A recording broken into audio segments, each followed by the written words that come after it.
Hello guys, in this video I'm going to show you how to set the amount of circles on the NavShip application. But first of all, I just want to mention, please don't forget to subscribe to our channel, because at 100,000 subscribers we are going to show you our YouTube revenue statistics and growth strategy, how to make money online. So let's jump into it. First of all, open the application on your device. Tap to the three lines at the upper left corner of the screen and go to the My Boat section.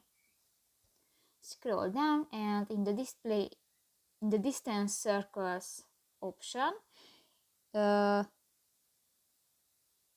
you can find the second option, the amount of circles, and click that. And just drag it to the circle, to the number that suits you. And if you don't, just click to the OK and done. So that's pretty much it for this video, guys. See you in the next one. Bye bye.